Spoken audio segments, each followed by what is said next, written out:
مولاي صل وسلم دائما أبدا على حبيبك خير الخلق كلهم.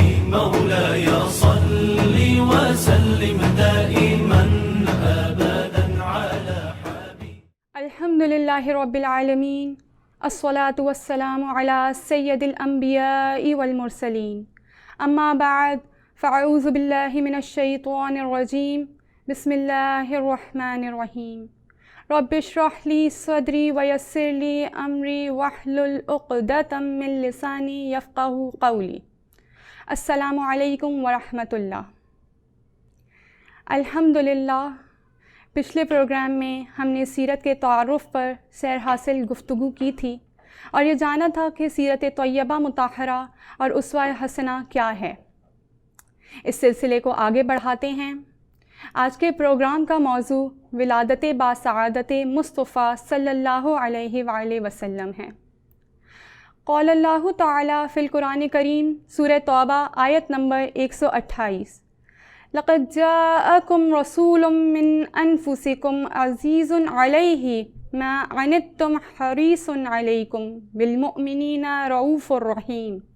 بے شک تشریف لائے تمہارے پاس ایک برگزیدہ رسول تم میں سے، گراں گزرتا ہے ان پر تمہارا مشقت میں پڑنا، وہ بہت ہی خواہش مند ہیں تمہاری بھلائی کے، مومنوں کے ساتھ بڑی مہربانی فرمانے والے، بہت رحم فرمانے والے ہیں.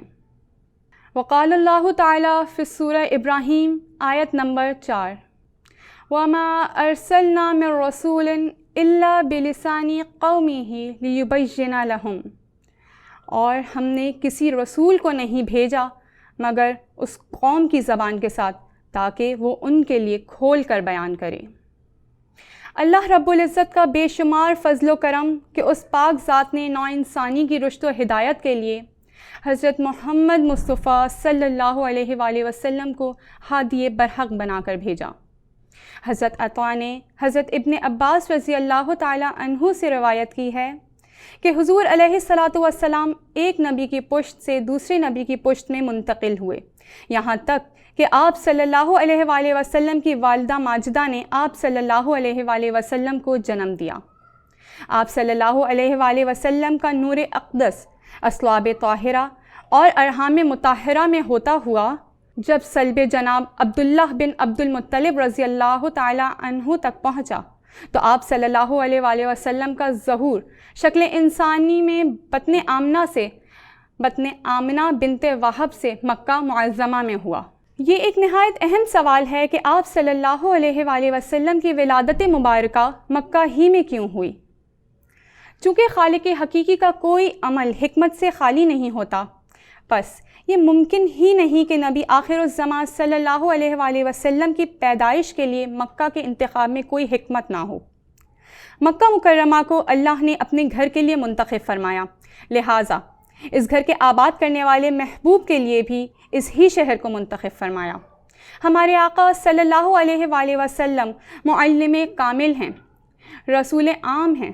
ان کا پیغام زمین کے گوشے گوشے تک پہنچنا ضروری تھا، جس کے لیے ناگزیر ہوا کہ ان کی ولادت باسعادت زمین کے مرکزی خطے پر ہو، اور یہ حیثیت مکہ کو حاصل ہے. رسول اللہ صلی اللہ علیہ وآلہ وسلم کی ولادت باسعادت مکہ مکرمہ میں ہونے کی ایک اور حکمت یہ بھی ہے کہ آقا رحمت صلی اللہ علیہ وآلہ وسلم سے پہلے کسی نبی یا رسول کی پیدائش مکہ میں نہ ہوئی، جبکہ انبیاء اور رسل اطراف مکہ بالخصوص فلسطین کی زرزمین پر پیدا ہوتے رہے، یہاں تک کہ مسجد اقصیٰ کو بارکنا حولہ کا اعزاز حاصل ہوا. جس اکلوتے سے نسل اسماعیل کو مشرف کیا گیا، مکہ کو اس کا مولد بننے کا شرف حاصل ہوا. رسول کریم صلی اللہ علیہ وآلہ وسلم کی ولادت باسعادت مکہ مکرمہ میں ہونے کی ایک اور حکمت یہ بھی ہے کہ آقا رحمت صلی اللہ علیہ وآلہ وسلم سے پہلے کسی نبی یا رسول کی پیدائش مکہ میں نہ ہوئی، جبکہ انبیاء اور رسل اطراف مکہ بالخصوص فلسطین کی سرزمین پر پیدا ہوئے، یہاں تک کہ مسجد اقصیٰ کو بارکنا حولہ کا اعزاز حاصل ہوا. جس اکلوتے سے نسل اسماعیل کو مشرف کیا گیا، مکہ کو اس کا مولد بننے کا شرف بخشا گیا تاکہ عظمت نبوت کی نسبت سے کعبۃ اللہ محروم نہ رہے. کہ یہ نسبت اللہ کو بے حد محبوب اور پیاری ہے۔ آپ صلی اللہ علیہ وآلہ وسلم کی ولادت سے قبل ملک عرب جہالت کے اندھیروں میں ڈوبا ہوا تھا۔ لوگ سالہ سال سے گروہ در گروہ ہو کر رہ رہے تھے، مٹی کے گھڑے ہوئے بتوں کی پوجتے تھے اور ہر مکروہ امر کے عادی تھے۔ لڑائی اور مار کٹائی سے ہر لمحہ سروکار تھا، حلال و حرام کے علم سے محروم، ہمدردی اور صلہ رحمی سے کوسوں دور تھے۔ مگر اللہ کے حکم سے ہادی اکرم صلی اللہ علیہ وآلہ وسلم کے گھر والے اس ملک کی عام برائیوں سے عموماً دور رہے۔ ہر مکہ کے رکھوالے ہو کر صلہ رحمی، ہمدردی، سادگی اور عطا و کرم کے حامل رہے۔ اللہ کے آخری رسول، نبیوں اور رسولوں کے سردار ہمارے آقا صلی اللہ علیہ وآلہ وسلم مکہ کے مشہور و معروف قبیلے قریش کے خاندان بنو ہاشم میں پیدا ہوئے۔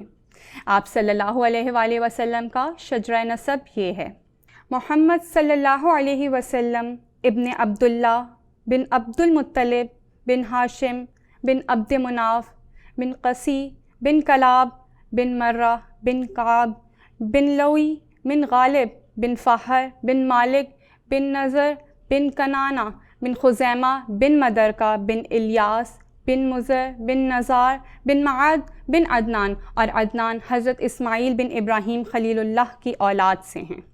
حضور اقدس صلی اللہ علیہ وآلہ وسلم کا خاندان عرب میں ہمیشہ ممتاز اور معزز رہا۔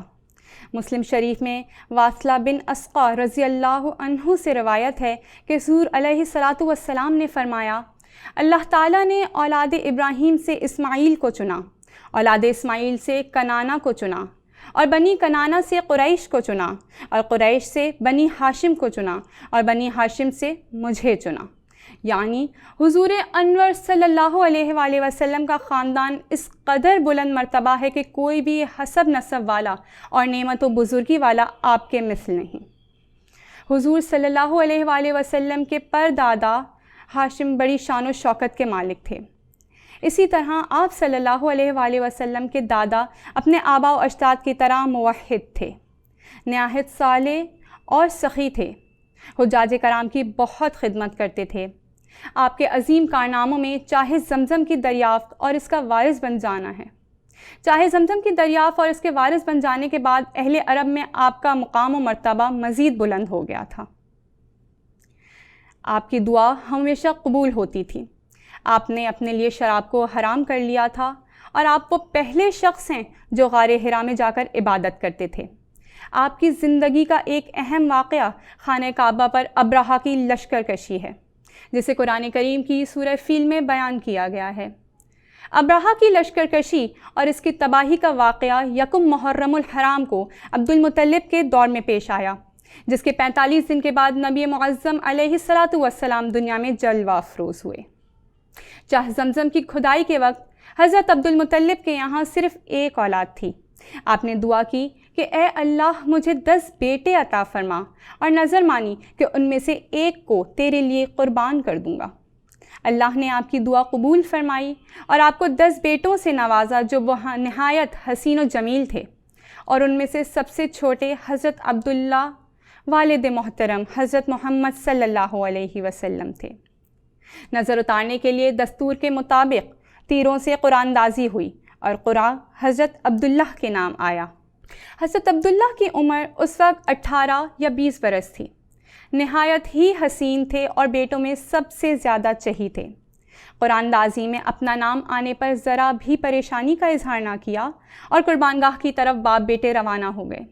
یہ بات جب قریش کے سرداروں تک پہنچی تو انہوں نے حضرت عبد المطلب کو ایسا کرنے سے روکا اور کاہنہ کے مشورے سے ایسی تدبیر سوچی کہ نظر بھی پوری ہو جائے اور حضرت عبداللہ کی جان بھی بچ جائے۔ چنانچہ حضرت عبداللہ کی جان کے بدلے 100 اونٹ دیت میں ذبح کیے گئے۔ شرح مواہب لدنیا میں ہے، حضرت عبداللہ قریش میں ایک تابندہ نور تھے اور سب سے زیادہ خوبصورت تھے۔ حضرت عبد المطلب نے آپ کی شادی کا فیصلہ کیا، اور آپ کی حقیقت شناس نگاہ نے جس خوش نصیب لڑکی کو یہ اعزاز بخشنے کا فیصلہ کیا وہ قریش کے خاندان بنو زہرہ کے سردار وہب بن عبد مناف بن زہرہ کی نور نظر پیکر حسن و جمال، پاکیزہ سیرت و کردار کی ملکہ حضرت سیدہ آمنہ رضی اللہ عنہا تھیں۔ چنانچہ حضرت عبداللہ کا حضرت بی بی آمنہ سے نکاح ہوا اور نور محمد صلی اللہ علیہ وسلم حضرت عبداللہ سے منتقل ہو کر حضرت بی بی آمنہ کے شکم اطہر میں جلوہ گر ہو گیا، اور جب حمل شریف کو 2 مہینے پورے ہو گئے تو حضرت عبد المطلب نے حضرت عبداللہ کو کھجورے لینے کے لیے مدینے بھیجا یا تجارت کے لیے ملک شام روانہ کیا۔ وہاں سے واپس لوٹتے ہوئے مدینہ میں اپنے والد کے ننھیال بنو عدی بن نجار میں 1 ماہ بیمار رہ کر 25 برس کی عمر میں وفات پا گئے اور وہیں دار نابغہ میں مدفون ہوئے۔ حضرت ابن عباس رضی اللہ عنہ سے روایت ہے کہ جب حضرت عبداللہ نے وفات پائی تو فرشتوں نے بارگاہ الہی میں عرض کی، یا اللہ، تیرا نبی یتیم ہو گیا، اس کا باپ نہ رہا۔ اللہ تعالیٰ نے فرمایا، ہم اس کے محافظ اور مددگار ہیں۔ اب مزید آگے چلتے ہیں اور نبی آخر الزمان صلی اللہ علیہ وآلہ وسلم کی پیدائش کے احوال جانتے ہیں۔ انبیاء سابقین اور ان کی امتوں میں نبی آخر الزمان صلی اللہ علیہ وآلہ وسلم کا ذکر عام تھا۔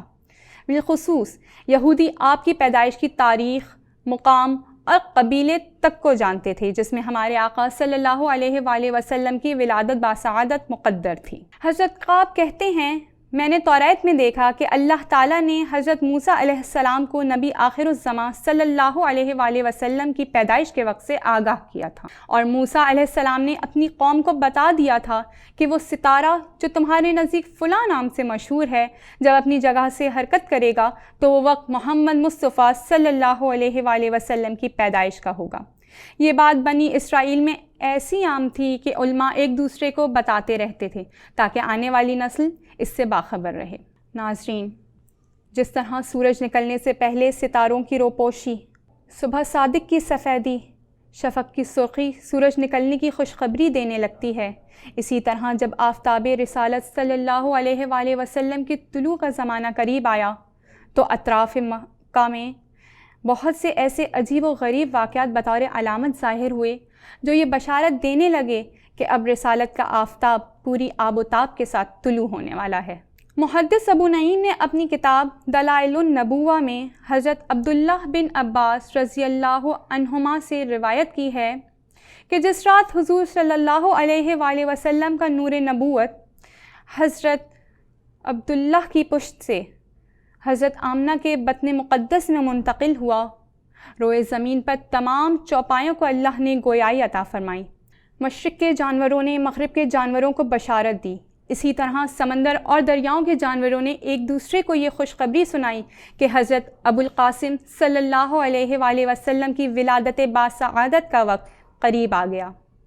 کریم آقا صلی اللہ علیہ وآلہ وسلم واقعہ اصحاب فیل کے 55 دن کے بعد 12 ربیع الاول کو 2 شنبے کے دن فجر کے وقت عالم وجود میں رونق افروز ہوئے، پاکیزہ بدن خوشبو میں بسے ہوئے، بحالت سجدہ مکہ مکرمہ کی مقدس سرزمین میں اپنے والد ماجد کے مکان کے اندر پیدا ہوئے۔ صبح صادق کی جس سہانی بابرکت گھڑی حضرت آمنہ کو سید الانبیاء نبی آخر الزمان حضرت محمد مصطفیٰ صلی اللہ علیہ وآلہ وسلم کی ماں بننے کا شرف حاصل ہوا، وہ اس نورانی بچے کی نرالی شان بیان کرتے ہوئے فرماتی ہیں، جس رات سرکار دو عالم صلی اللہ علیہ وسلم کی ولادت باسعادت ہوئی، میں نے ایک نور دیکھا جس کی روشنی سے شام کے محلات جگمگا اٹھے۔ دوسری روایت میں ہے کہ ولادت باسعادت کے وقت حضرت آمنہ سے ایک نور نکلا جس نے سارے گھر کو بقائے نور بنا دیا تھا، ہر طرف نور ہی نور نظر آتا تھا۔ سبحان اللہ، کیا شان ہے میرے کریم آقا صلی اللہ علیہ وآلہ وسلم کی۔ نبی آخر الزمان صلی اللہ علیہ وآلہ وسلم کی تشریف آوری صرف انسانوں کے لیے ہی نہیں بلکہ تمام جہانوں کے لیے مجدہ مسرت و رحمت ہے۔ الحمدللہ، اس پروگرام میں ہم نے آپ صلی اللہ علیہ وآلہ وسلم کے خاندان، محترم والدین اور ولادت باسعادت کے بارے میں جانا، اور ان سب باتوں کو جان لینے کے بعد حضور اقدس صلی اللہ علیہ وآلہ وسلم کے ساتھ والہانہ عقیدت اور محبت کا تقاضا یہی ہے کہ حضور کے والدین اور تمام آباء و اجداد بلکہ تمام رشتہ داروں کے ساتھ ادب و احترام کا التزام رکھا جائے۔ بجز ان رشتہ داروں کے جن کا کافر اور جہنمی ہونا قرآن و حدیث سے یقینی طور پر ثابت ہے، جیسے ابو لہب اور اس کی بیوی۔ باقی تمام قرابت والوں کا ادب ملحوظ رکھنا لازم ہے، کیونکہ جن لوگوں کو حضور صلی اللہ علیہ وآلہ وسلم سے نسبت قرابت حاصل ہے، ان کی بے ادبی اور گستاخی یقیناً حضور علیہ الصلاۃ والسلام کی ایذا رسانی کا باعث ہوگا۔ اس کے علاوہ نعمت عظمیٰ حضور علیہ الصلاۃ والسلام کی بعثت پر شکر ان کی اطاعت ہے، ان سے محبت ہے، اور اس کا اظہار ان کی سنتوں پر عمل اور ان کی اداؤں کو اپنانا ہے۔ نیز ان کے یوم میلاد کا اہتمام اس دن مخصوص انداز سے اظہار مسرت ذریعہ ثواب و برکت اور اسلاف کا وتیرہ ہے۔ وآخر دعوانا ان الحمد للہ رب العالمین۔